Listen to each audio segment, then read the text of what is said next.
وقتی که انسان عاشق آدم اشتباه و رفتنی میشه، محکوم است به یک عمر تنهایی.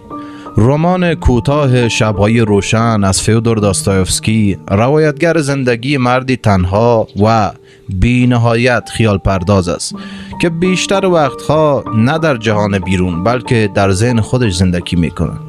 مرد با یک دختر روبرو میشه و به چند شب گفتگو میپردازه. در طول شبها با اینکه معلوم است دختر رفتنی است و عاشق کس دیگر است، مرد عاشقش میشه. بر من دو سوال در آخر کتاب پیدا شد. سوال اولی که آدمی که تا چنین سطح خیال پرداز است، آیا ممکن نیست ملاقات با چنین دختری را در خیالات خود ساخته باشه؟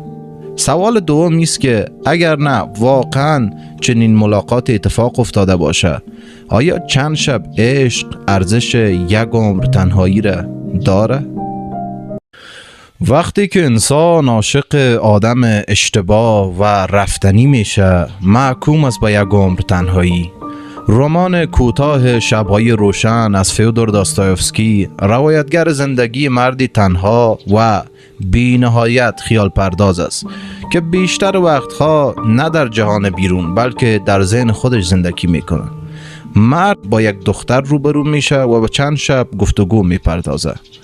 در طول شبها با اینکه معلوم است دختر رفتنی است و عاشق کس دیگر است، مرد عاشقش میشه. بر من دو سوال در آخر کتاب پیدا شد. سوال اولی که آدمی که تا چنین سطح خیال پرداز است، آیا ممکن نیست ملاقات با چنین دختری را در خیالات خود ساخته باشه؟